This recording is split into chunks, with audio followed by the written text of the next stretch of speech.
I left my land alone for 5 years. When I came back, there was a house on it.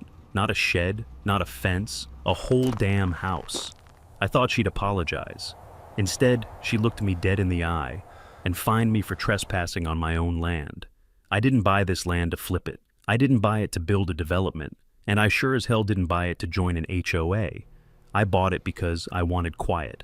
5 years ago, I was done. Done with cities telling me how high my grass could be. Done with neighbors who measured their lives in complaints. Done with rules written by people who didn't own an inch of dirt themselves. So, I did what a lot of men my age eventually do. I cashed out, packed light, and bought a piece of land far enough out that nobody cared what color my roof was. 20-some acres, raw land, no HOA, no shared fences. No one close enough to hear me sneeze. That mattered to me. Before I ever signed the paperwork, I checked everything. The deed, the survey, the parcel boundaries. I even walked the perimeter myself with a GPS unit just to be sure. Old habits die hard. The land was clean, outside any HOA jurisdiction, recorded properly with the county, clear lines, no easements, no shared access. I didn't rush the place. I fixed it up slowly, made it livable, made it mine. And when life pulled me away, when family obligations and work made it impossible to stay, I didn't abandon it. I prepared it. Before I left, I did 3 important things. First, I set my property taxes to auto-pay. Every year. On time, no exceptions. That matters more than people realize. Because in this country, land isn't claimed by who shouts the loudest. It's claimed by paperwork, receipts, and patience. Second, I kept insurance active and my mailing address current. The county always knew where to find me. There was never a question of ownership. And third, more out of habit than paranoia, I installed 2 solar-powered trail cameras on the property. They weren't fancy.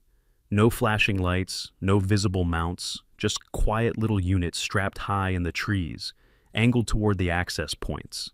I'd spent enough years around land disputes to know one thing. When land sits empty, people get curious. And curiosity has a way of crossing lines.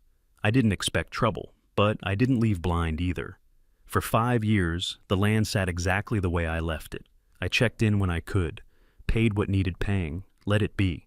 To me, that land wasn't vacant. It was waiting. So, when I finally came back, when the dust on the road felt familiar again, when the horizon opened up the way it always had, I expected to unlock my door, sweep out some cobwebs, and settle back into the quiet I'd paid for. What I didn't expect was a house, not a trailer, not a storage shed, not a temporary structure, a full-sized modern home, concrete foundation, finished exterior, sitting exactly where empty ground was supposed to be. And standing next to it was a woman looking at me like I was the intruder. That was the moment I realized something important. This wasn't a mistake. This wasn't confusion. And this definitely wasn't temporary. Someone had made a decision while I was gone, a deliberate one. I hadn't even turned off the engine, and she was already rewriting my boundaries. I sat there for a moment with the engine still running. Dust drifted past the hood like nothing had changed. The same wind, the same wide sky, the same quiet I remembered. Except it wasn't quiet anymore. I shut off the engine and stepped out of the truck. The door closed with a familiar thud, the kind of sound you only hear when there's nothing around to swallow it. I didn't walk toward the house right away. I stood there instead, taking it in. It was newer than anything within miles. Clean lines, fresh stucco, landscaping that hadn't existed before, gravel beds, trimmed shrubs, a paved drive that cut straight through what used to be open ground. I knew that ground. I'd walked it, measured it, marked it with my own hands. I pulled my phone out and opened the GPS app, more out of instinct than doubt. The dot blinked once, then settled, right where I thought it would. I looked up again at the house, still there. That's when the woman spoke. "You can't park there." Her voice wasn't loud. It didn't need to be. It had the kind of confidence that assumes agreement before it finishes the sentence. I turned slowly. She was standing near the edge of the driveway, arms crossed, sunglasses on, mid-50s maybe, hair cut short and sprayed into place. Everything about her posture said she wasn't surprised to see me. If anything, she looked prepared. "I'm just stopping by my place," I said. She shook her head once, like a teacher correcting a student. No, you're not. I glanced back at the truck, then at the house, then at her again. This is my land, I said. Not raised, not aggressive, just a statement. She smiled, not warmly. More like someone humoring a child. This is Sun Mesa Estates, she said. You're on HOA property. There it was. HOA. I hadn't heard that acronym in years, and I didn't miss it. I think you're mistaken, I said. This parcel isn't part of any HOA. She laughed softly, a practiced sound. It is now. I didn't argue. I didn't pull out paperwork. I didn't raise my voice. Instead, I walked a few steps toward the old oak tree near the drive. The one I remembered because it leaned slightly to the east, roots half exposed from years of wind. I pointed at it. That tree, I said. That's the eastern marker. She followed my finger, then shrugged. The boundaries were updated while you were gone. That sentence landed heavier than she probably realized. Updated how? I asked. Survey adjustments, she said. Community alignment. It happens. I turned back to her. By who? She hesitated for half a second, just long enough to notice. The county, she said. You must have missed the notices. I hadn't. I kept every notice, every receipt, every statement, but I didn't say that yet. Instead, I asked the question that mattered. And the house, I said, when was it built? Her smile tightened. About 3 years ago, right in the middle of my absence. I nodded slowly. So, someone built a permanent structure, I said, on land that wasn't theirs. She sighed, like she was running out of patience. You really should talk to the HOA, she said. This doesn't need to get complicated. I finally looked her straight in the eye. It already is. She took off her sunglasses. That's when I saw it. Not confusion, not concern, calculation. She wasn't worried about being wrong. She was worried about being challenged. My name is Karen, she said. I'm the HOA president. And if you plan on staying here, you'll need to follow community rules like everyone else. I let the silence sit. Then I said, I don't belong to your community. She stepped closer. Then you'll need to, she said. Or we'll have to address the violations. Violations? I asked. She gestured vaguely toward my truck, toward the land, toward everything. Unauthorized access, she said. Trespassing, non-compliance. I almost laughed. Instead, I took one last look at the house, at the concrete, at the driveway cutting through my dirt.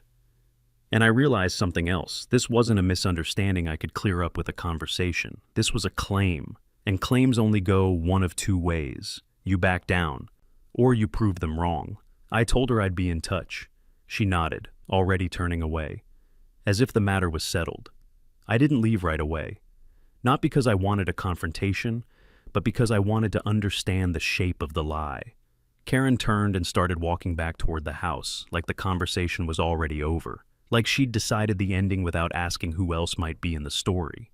I followed at a respectful distance, not close enough to provoke, not far enough to disengage. Right, I said. You're the HOA president. She stopped, slowly turned, smiled again. Yes, she said. I am. There it was, the title, the shield she hid behind.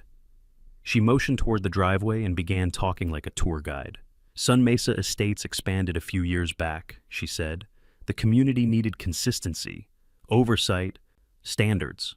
Standards for who? I asked. For everyone, she replied, without hesitation. That's how communities work.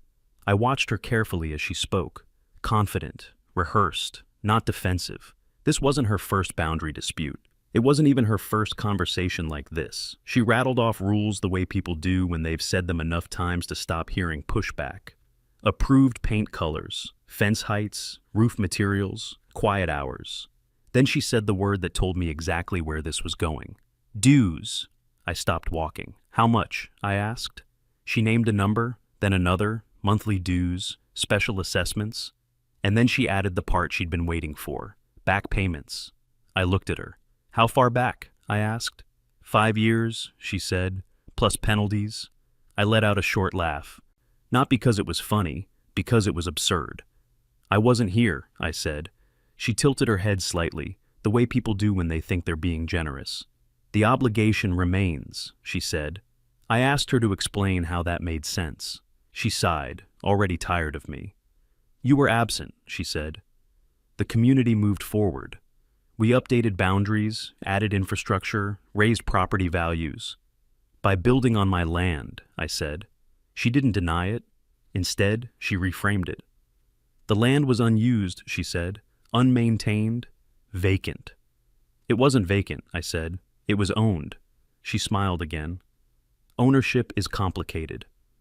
That was the moment I stopped giving her the benefit of the doubt. I reached into my jacket and pulled out the folded deed. I didn't hand it to her. I didn't wave it around. I just let her see it. Ownership isn't complicated, I said. It's written down. She glanced at the paper and waved it away like it was irrelevant. That document is outdated, she said.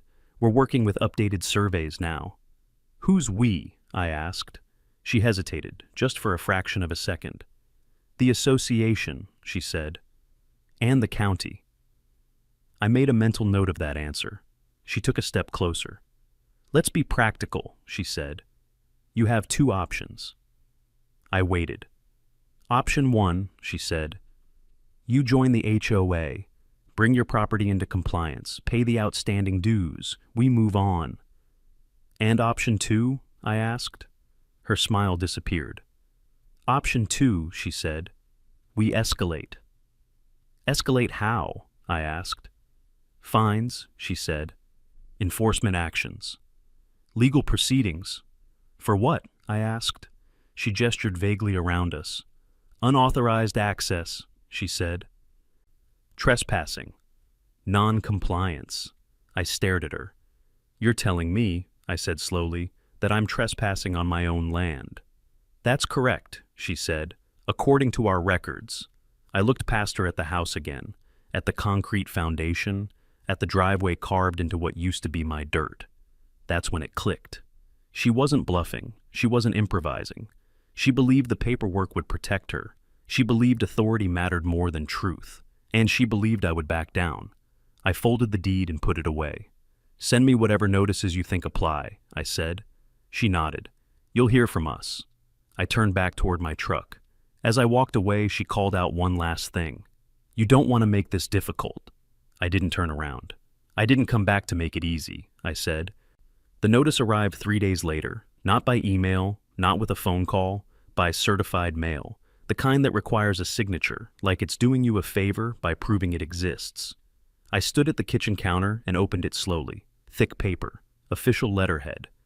The HOA logo printed in muted beige, like everything else they approved. Sun Mesa Estates Homeowners Association. Official notice of violation. I read it once, then again. According to the letter, my property was now considered part of the Sun Mesa community. According to the letter, I was in violation of multiple community standards, unauthorized access, failure to maintain community aesthetic, non-compliant driveway materials, unapproved vehicle parking, and then the part they'd clearly been waiting to deliver, outstanding dues, 5 years, plus late penalties, plus administrative fees. The total sat at the bottom of the page like a dare. I set the letter down and let the room go quiet. I wasn't angry yet. I was curious. Because attached to the notice was a single-page diagram, a map, printed in color, neatly labeled, and wrong. At first glance, it looked close enough to pass. Parcel lines, lot numbers, scale bar. But the eastern boundary, the one nearest Karen's house, was shifted. Not much. 30, maybe 40 feet. Just enough. I pulled my original survey from the folder I kept for things exactly like this, laid it on the counter next to the HOA map. The difference was subtle, but it was there. Their version crept inward. Mine didn't. I felt something tighten behind my eyes. Mistakes happen. I've seen plenty of them. But mistakes don't usually benefit one specific house so precisely. I read the letter again, slower this time. The language was careful, confident, written to sound inevitable. It didn't ask me to respond. It instructed me to comply. 30 days to join the HOA. 30 days to bring my property into compliance. 30 days to remit payment. Failure to do so would result in escalation. I smiled at that word. Escalation. I flipped the page and found the signature block. Karen Riggs, HOA president. Printed, not signed. That told me something too. I poured a cup of coffee and sat down at the table with both maps in front of me. I thought about what she'd said, about boundaries being updated, about the county being involved. And I thought about what she hadn't said. There was no permit number listed anywhere in the packet, no reference to a recorded easement, no documentation of a boundary agreement, just authority. Assumed authority. I made a short list on a legal pad. County records, tax assessor, survey history, permits. And one more thing. I went out to the truck and grabbed the small lockbox from behind the seat. Inside it was the memory card from one of the trail cameras. I hadn't checked it yet. I hadn't needed to.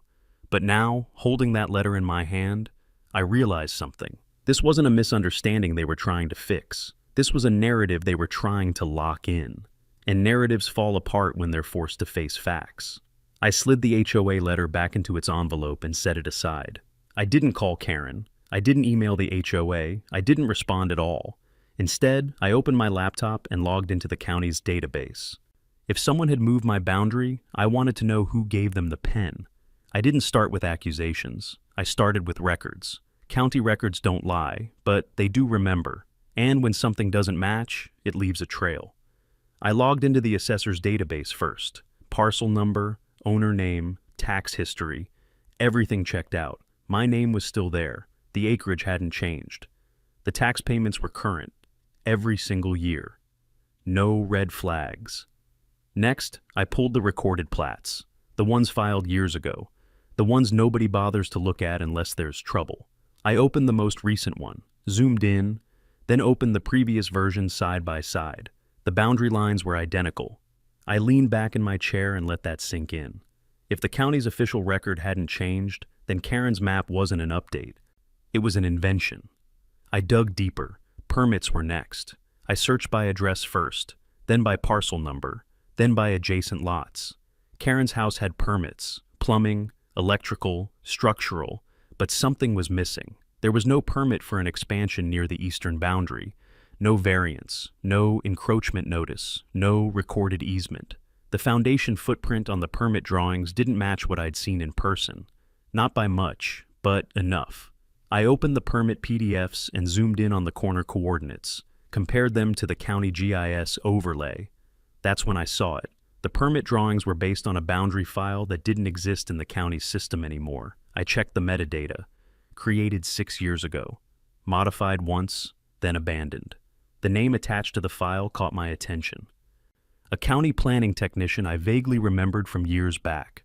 Notorious for cutting corners, eventually transferred, then quietly removed from the department. I sat there for a moment, staring at the screen. This wasn't sloppiness. This was convenience. Someone had taken an old internal file, tweaked it just enough, and used it as a foundation for everything that came after.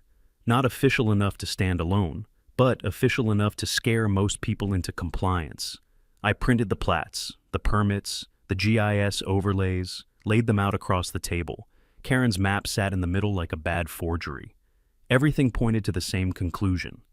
The county never moved my boundary, the HOA never gained jurisdiction, and the house, at least part of it, never belonged where it was built. I wasn't done yet. I called the assessor's office the next morning. I didn't mention Karen. I didn't mention the HOA.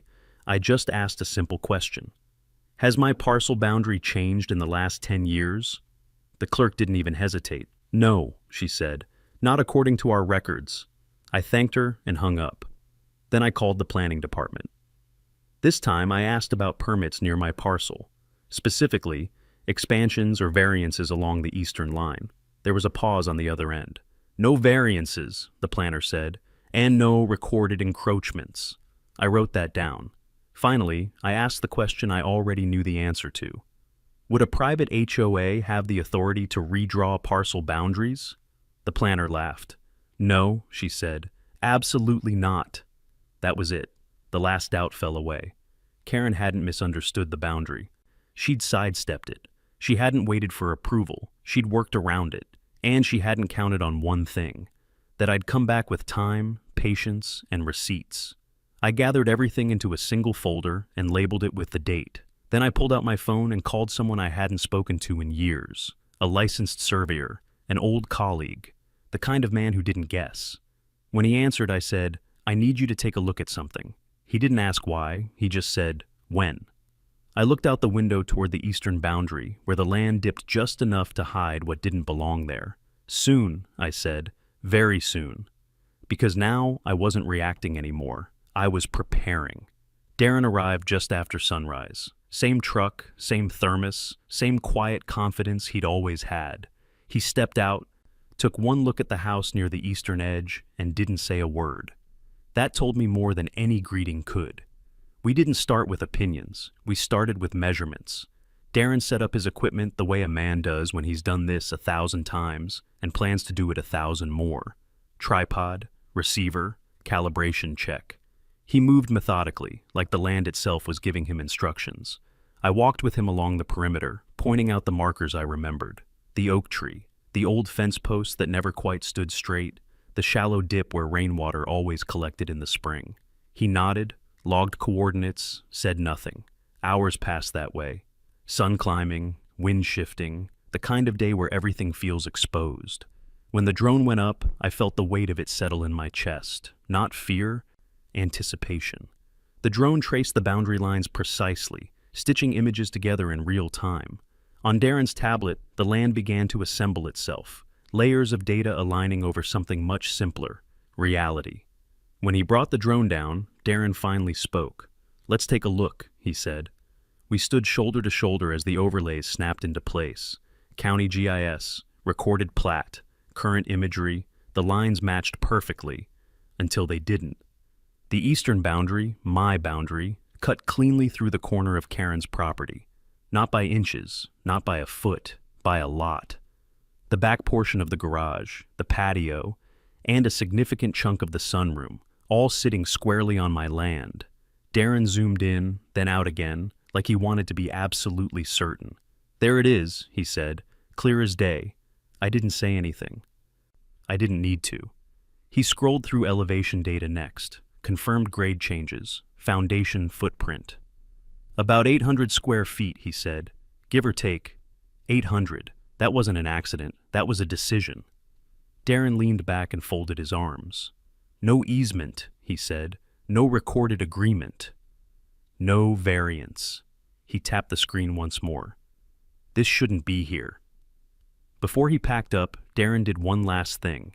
He walked over to the corner of the patio, right where the concrete crossed my line. He set his gear down, reached into the truck, and came back with a sledgehammer and a bright neon orange survey stake. Without ceremony, he drove it into the dirt. Deep. Each strike echoed off the house. Metal on steel, steel on earth. The stake went in right beside her flower bed, standing tall and impossible to miss. It looked obscene against the manicured landscaping, like a warning shot frozen in place. Darren stepped back, wiped his hands, and nodded once. "Just so nobody misses it," he said. We spent the rest of the afternoon documenting everything. Still images, video passes, coordinate logs. By the time the sun started to drop, Darren had assembled a report that didn't argue. It stated, when he packed up for good, he handed me a flash drive. "Licensed, notarized," he said, "ready for court if it ever gets there." I thanked him and watched as he drove away, dust curling behind his tires. I stood there for a long time after that, looking at the house, at the concrete, at that bright orange stake standing where denial used to live. I thought about the letter, the map, the confidence in Karen's voice. I thought about how many people would have folded right there, paid the dues, signed the paperwork, moved the line in their heads because it was easier than fighting it on paper. That's what she was counting on. That night, I spread everything out on the kitchen table. My deed, the county plats, Darren's survey, the drone images, 4 versions of the same truth. Only one of them had been lying. I scanned the report and saved copies in 3 different places. Cloud storage, external drive, encrypted folder, old habits again. Then I did one more thing. I pulled the memory card from the trail camera. I hadn't looked at it yet. Not really. Up until now, I'd wanted the land to speak for itself. But now that it had, I was ready to hear the rest. As the files began to load, I realized something else. Karen hadn't just built too far. She hadn't just crossed a line, she'd built a story around it, and stories only survive as long as nobody checks the ground beneath them. I leaned back in my chair and waited for the footage to play. I didn't watch the footage right away. I poured a drink first. Not because I needed courage, because I needed patience. The orange steak was still there outside, catching the last light of the day. A physical line where a story had tried to replace the truth. I slid the memory card into the reader and waited for the folder to load. The files weren't dramatic at first. Wind-moving brush, a coyote at night, a truck passing on the road. Weeks of nothing. Then I scrolled back to the period when the house was being built. There she was. Karen stood near the edge of my land, phone pressed to her ear, pacing like someone rehearsing a speech. She pointed toward the open dirt where the patio now sat. I leaned forward. The audio crackled for a second, then settled. "He doesn't even know," she said. I paused the video, rewound it, played it again. "He still thinks the line's back there," she continued, waving her arm toward the oak tree. "Just adjust the layout like we planned. I'll handle the rest." The words sat in the room with me. Not speculation, not assumption, confirmation. I watched the clip all the way through. She wasn't alone. A man stood with her, work boots, rolled plans under his arm. A contractor, maybe. Someone who knew enough to ask questions and not enough to walk away. "I thought he filed something," the man said. Karen scoffed. "He won't," she said. "And even if he does, I'll say it was a survey error. It happens all the time." She stopped pacing and looked straight toward the tree, straight toward the camera. For a split second, I wondered if she could see it. Then she turned away. I let the clip run until she walked out of frame. The next file loaded automatically. A different day. Same spot. This time she wasn't on the phone. She was standing there with two men, pointing at wooden stakes already set in the ground. "Shift it," she said. "Just a few feet." "Nobody measures twice."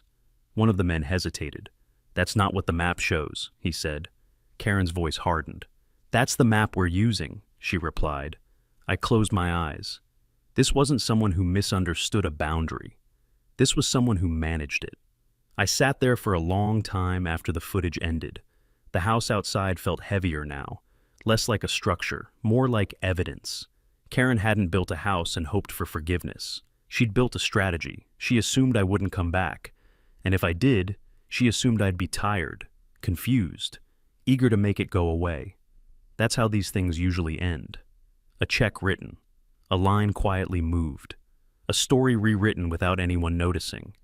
I copied the files to a separate drive and labeled the folder with the date. Then I made a second copy, then a third. Old habits again.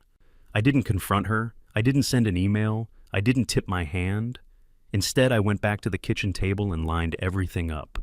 The survey, the county plats, the drone images, and now the footage. 4 corners of the same truth. And in the center of it all was a woman who thought authority meant ownership. I glanced out the window again. The neon orange stake stood exactly where Darren had driven it, right beside her flower bed, bright, unavoidable. I wondered how long it would take before she noticed it, and what she'd do when she realized the line wasn't theoretical anymore. Because once a boundary stops being abstract, once it becomes visible, people stop pretending it can be moved. I shut down the laptop and picked up my phone. There was one more step before this went any further. One more place the truth needed to be logged. I dialed the sheriff's office, not to file charges, not yet, just to make sure that when this escalated, and I knew now that it would, there would be a record. "Hi," I said when the dispatcher answered. "I need to document a property boundary dispute, and I have evidence." There was a pause on the other end. "What kind of evidence?" she asked. I looked at the house again, at the stake, at the quiet that comes right before things break open. "Video," I said, "and a survey." She told me an incident number and wished me a good evening. I wrote it down. Then I sat back and listened to the wind move through the sage. Karen had crossed a line, not just on the ground, on record. The first thing I noticed was the smell. It hit me before the sun was fully up. A sour, rotting stench that didn't belong to the desert morning. I stepped outside and followed it toward the eastern fence line. 3 black trash bags sat near my shed, split open, contents spilling out onto the dirt. Fast food containers, old food scraps, broken glass, something sticky already attracting flies. It was deliberate. I didn't touch a thing. I went back inside, poured coffee I suddenly didn't want, and pulled up the camera footage. The timestamp read 2:37 a.m. A man in a hoodie walked onto my land carrying the bags. No gloves, no mask, nervous movements. He dumped the trash quickly, looked around once, then jogged back towards Sun Mesa. I zoomed in and caught his face. Clear enough. 3 hours later, my phone buzzed. An email. Subject: urgent sanitation violation. It was from the HOA. According to the message, multiple residents had complained about unsanitary conditions on my property, visible refuse, health concerns, potential pest activity. They warned me that if the issue wasn't resolved immediately, they would contact the county health department. I stared at the screen. Bold moves are for people who assume no one is watching. I forwarded the footage to the sheriff's office and filed an incident report for illegal dumping and trespass. Then I forwarded it to my attorney. He called me back 10 minutes later. "This isn't HOA enforcement," he said. "This is harassment." That afternoon, another notice arrived. Not about trash, about my dog. According to the HOA, my dog was not an approved breed under community guidelines. They claimed complaints had been filed about noise and safety. They warned that animal control could be contacted if the issue persisted. My dog is old, quiet, sleeps more than I do. The implication was clear. They weren't trying to win anymore. They were trying to hurt. That night, I barely slept. Every sound outside felt louder. Every shadow moved a little too much. The next morning, the sheriff called. "We picked him up," the deputy said. "Who?" I asked. "The guy who dumped the trash." The handyman didn't put up a fight. Minor record, cash job. He told them who paid him. I didn't need to ask. "Does she have short blonde hair and a talent for fake smiles?" I said. The deputy laughed once. "That's the one," he said. "He's cooperating." I hung up and sat there for a moment. This had crossed a line, not just legally, personally. By the end of the week, the story had spread. Neighbors across the ridge looked at me differently. One muttered something about community decay as I waved. Karen was controlling the narrative now. Emails went out to Sun Mesa residents describing me as hostile, uncooperative, a threat to neighborhood harmony. Someone forwarded one to me anonymously. It accused me of spreading misinformation and disrupting community cohesion. The irony would have been funny if it wasn't so calculated. That's when I realized something else. Karen wasn't just reacting, she was spiraling. And people who spiral don't stop on their own. They escalate until someone makes them. I added another camera near the shed. Discreet, audio enabled. If she wanted to play games in the dark, I was done leaving the lights off. I didn't retaliate. I didn't respond publicly. I documented. Because by then, I wasn't just defending my land. I was documenting a pattern. And patterns are what courts understand. I stood on the porch that evening, my dog at my feet, watching the sun drop behind the hills. The orange stake still stood where Darren had driven it. Bright, defiant. Karen had ignored it. But she couldn't pretend it wasn't there anymore, not after this. Because once someone starts dumping trash and threatening animals, they have already lost the argument. They just don't know it yet. Things changed after the trash incident. Not all at once, not loudly, but they changed. The next HOA email didn't sound like Karen. The tone was softer, more careful. Words like confirmed violations quietly disappeared. They were replaced with alleged concerns. Deadlines became requests. Threats became reminders. That told me something. Someone had started asking questions.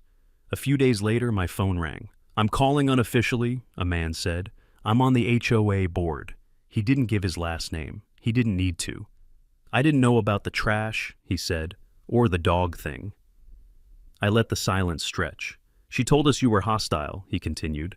"A problem, armed, some kind of off-grid survivalist." I looked down at my dog sleeping at my feet. "I own a grill and a satellite dish," I said. "That's the extent of my militia." He exhaled. "That's not how she described you." That was the first crack. Over the next week, more appeared.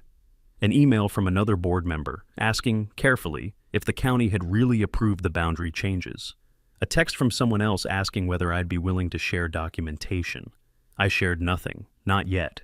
Instead, my attorney sent a formal packet by certified mail to the HOA, to Karen individually, to the county. It wasn't emotional, it wasn't dramatic, it was surgical. Survey results, drone imagery, county confirmations, the sheriff's incident number for illegal dumping. We alleged unlawful encroachment, unauthorized use of private land, targeted harassment, and we requested one thing: a halt. No more enforcement actions, no more notices, no more contact, until the boundary dispute was resolved legally. The response came quickly, a letter from the HOA's law firm, heavy paper, long paragraphs, confident tone.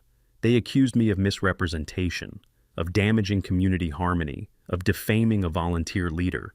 They demanded I cease all public and private disparagement. My attorney read it once and smiled. "Truth is an absolute defense," he said. "They're bluffing." We replied with a single page, attached exhibits, screenshots, timestamps, and one sentence at the bottom: "Please advise your client to preserve all records relevant to this matter." That sentence changes behavior, because once preservation is demanded, destruction becomes criminal. The next HOA meeting was tense. I didn't attend, but someone streamed it live. Karen sat at the head of the table, posture rigid. She spoke too much, interrupted often. Questions came from the room, about the boundary, about the permits, about the trash incident. She deflected, blamed misunderstandings, accused outside influences. Then someone asked about the orange stake. Karen called it provocative and an intimidation tactic. The room didn't agree. By the end of the meeting, 2 board members requested a closed session without her present. That night, the same man called me again. "She didn't tell us everything," he said quietly. "We're realizing that now." I thanked him and hung up. I didn't celebrate, because I knew what came next. When control starts slipping, people like Karen don't retreat. They double down. And when they double down, they make mistakes. I checked the new camera near the shed, scrolled forward. There she was again, this time with a contractor, standing right at the boundary, right where Darren had driven the neon orange survey stake. Karen pointed straight at it. "Pull that orange stake out," she said, "and move the pins back." The contractor hesitated. "That's a survey marker," he said. "We're not supposed to—" "Nobody measures twice," Karen snapped. "Just do it. I'll handle him." That wasn't confusion. That wasn't interpretation. That was instruction. In this state, tampering with a survey marker isn't a gray area. It's a crime. The contractor shifted his weight, uncomfortable now. "I don't want trouble," he said. Karen stepped closer.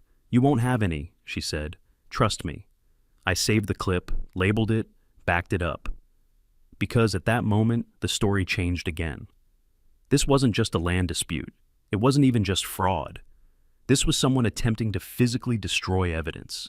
After being warned, after being documented, after the line had been made visible, I shut down the laptop and looked toward the eastern boundary. The orange stake was still there, bright, defiant, doing exactly what it was meant to do. Karen had tried to move the boundary with paper, then with threats, then with trash. Now she was trying to pull it out of the ground, and that told me everything I needed to know. She wasn't just losing control, she was desperate, and desperate people don't realize when they've just crossed the line that ends everything. I didn't go public out of anger. I went public because silence had stopped being neutral. Up until then, Karen controlled the story. Emails, meetings, whispers across fences. She was counting on confusion to do the work for her. So, I decided to change the lighting. I started small. No press releases, no social media rants, just facts. I put together a simple timeline. Dates, documents, images, my deed, the county plats, Darren's licensed survey, drone overlays, and finally, the footage. I didn't add commentary. I didn't add opinions. I let the evidence speak in its own voice. I sent the packet to 3 places: the county assessor, the planning department, and the sheriff's office. Then I waited. It didn't take long. The county called first. "We need to review something," the clerk said. "Your boundary appears unchanged." I told her I knew. The planning department followed. "There's no record of an approved encroachment," the planner said, "and that footage is concerning." That word mattered, concerning, because bureaucracies don't move on feelings. They move on liabilities. The sheriff's office was last. A deputy came out in person. He stood near the orange stake, hands on his belt, eyes moving from the house to the patio to the line in the dirt. "You've got a paper trail," he said, "and now you've got video." He took copies of everything. Then he asked a question I hadn't expected. "Has anyone asked you to move that marker?" I shook my head. "Because that would be a problem," he said. "A serious one." I watched him write notes and felt something shift. The ground wasn't just firm anymore, it was official. Meanwhile, the story inside Sun Mesa began to unravel. Someone leaked my packet to a neighborhood email list. I didn't authorize it, but I didn't stop it either. Within hours, the tone changed. Questions replaced accusations. Support replaced suspicion. People asked why a private HOA map didn't match the county's records. Why permits didn't reflect the current footprint. Why a board president would authorize construction so close to a disputed line. Karen responded the only way she knew how. She blamed contractors, clerks, former owners. She sent a long email about misunderstandings and bad actors. But she didn't address the footage. She couldn't. By the end of the week, the HOA's attorney sent another letter. This one was shorter, more cautious. They informed me the association would be temporarily suspending enforcement actions related to my property pending legal review. Translation: they were backing away. That same evening, someone knocked on my door. It was Felix, a board member I'd never met in person. He looked exhausted. "I didn't know," he said, before I even invited him in. She told us a different story. I poured him a glass of water and let him talk. "She said the boundaries were updated legally," he continued. "Said you were trying to extort the HOA. Said the stake was intimidation." He shook his head. "That footage," he said, "that changes everything." He left me a folder when he went. No return address. No note. Inside were internal emails, meeting minutes, and scanned maps with handwritten edits, some in Karen's handwriting. There was even a memo where she warned the board not to raise red flags about the expansion. I closed the folder and felt a strange calm settle in. This wasn't just my fight anymore. The board was fractured now. Some still defended her, others were quietly stepping away. Karen had lost the room. She just hadn't realized it yet. I stood on the porch later that night, listening to the wind move through the sage. The orange stake was still there, so was the house. But the ground under it felt different, less solid, like something that knew its days were numbered. I picked up my phone and called my attorney. "It's time," I said. He didn't ask what I meant. He already knew. The courtroom was smaller than I expected. No grand columns, no dramatic echo, just wood, fluorescent lights, and the quiet weight of consequences. Karen sat at the defense table with her attorney, hands folded tight enough to turn her knuckles white. She wore a cross I'd never seen before. Her lawyer did most of the talking, long sentences, soft voice, careful words. He painted her as overwhelmed, a widow under strain, a volunteer leader who relied on professionals and made an honest mistake. He said misunderstanding a lot. My attorney stood and said very little. He didn't need to. He introduced the exhibits one by one, the deed, the county plats, the licensed survey, the drone overlays. Each document landed on the record with a quiet finality.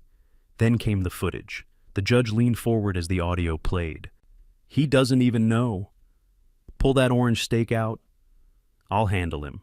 Karen's lawyer objected. Too late. The judge didn't look at him. She looked at Karen. "Did you authorize construction beyond the recorded boundary?" the judge asked. Karen's attorney stood. "Your Honor, my client relied on—" The judge raised a hand. "I asked your client," Karen swallowed. "I believe the boundary had changed," she said. The judge nodded once. "Did you file for a variance?" "No."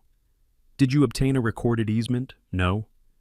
"Did you instruct anyone to remove a survey marker?" Karen's mouth opened, then closed. Her attorney touched her arm. She shook him off.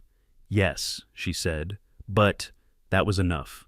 The judge turned to my attorney. "Proceed." He did. He laid out the pattern. Paper manipulation, unauthorized construction, harassment, illegal dumping, and finally, attempted destruction of a survey marker. He didn't dramatize it. He let the timeline do the work. Karen tried to interrupt. She cried. She blamed contractors. She blamed former owners. She blamed stress. At one point, she turned and snapped at her lawyer. "You said this would go away." The courtroom went still. The judge removed her glasses.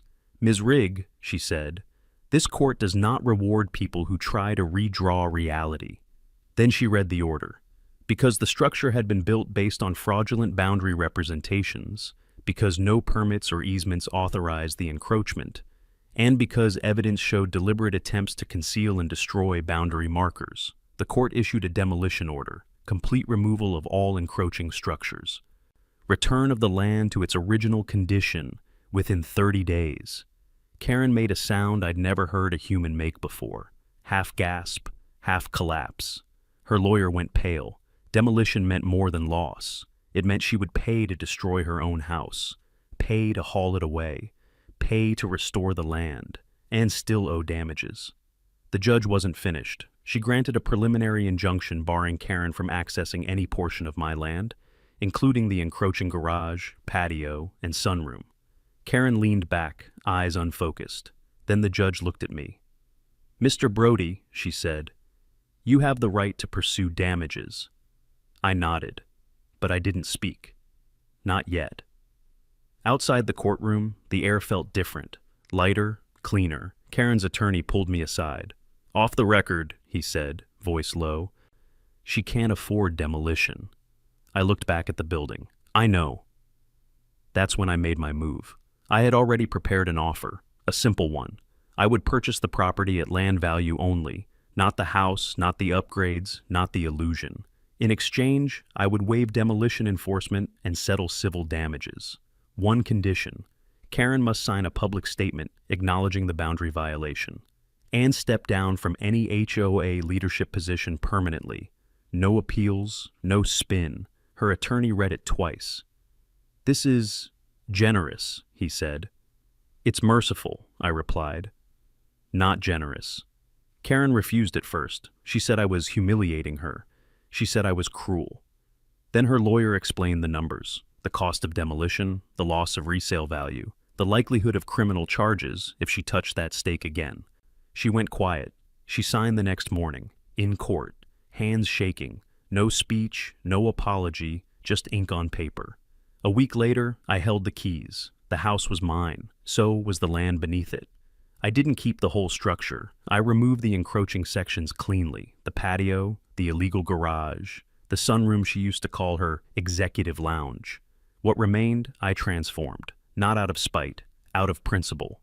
I painted it in colors no HOA would ever approve: bold reds, deep greens, black trim.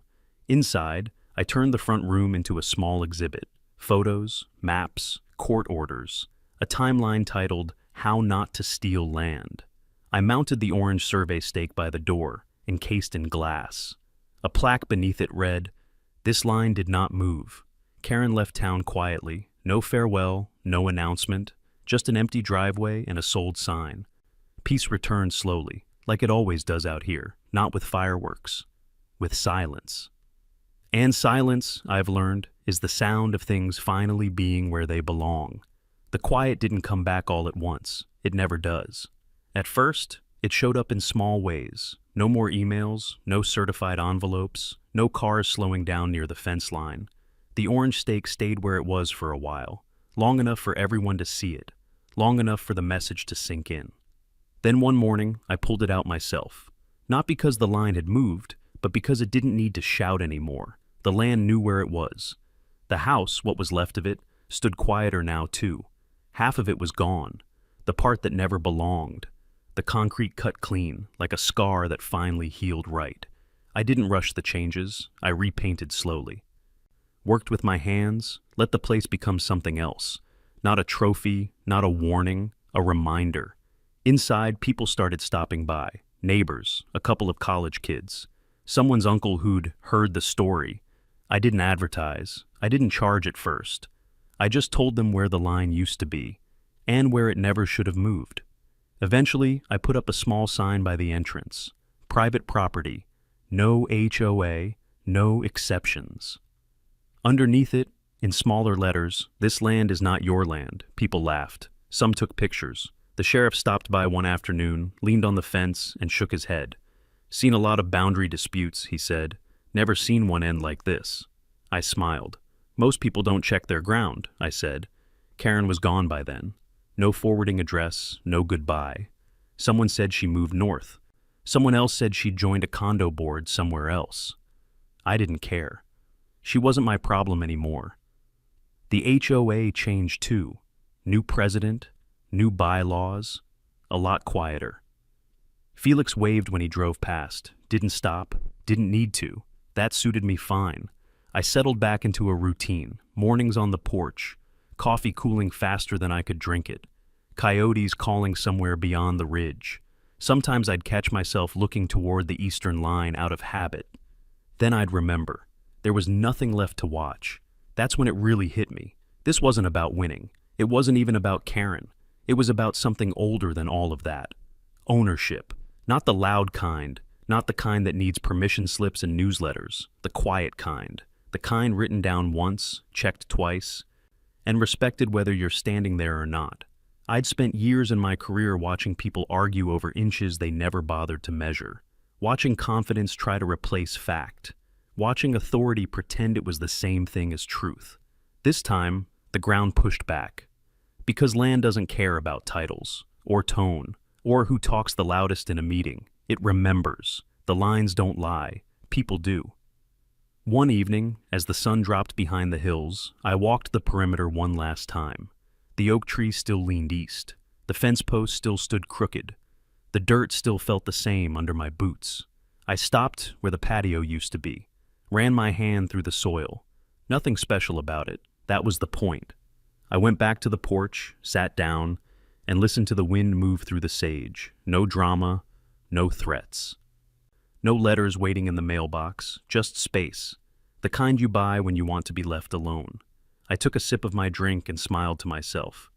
If you're going to build on someone else's land, I muttered, you'd better bring more than confidence. The wind rattled the sign once, almost like it agreed.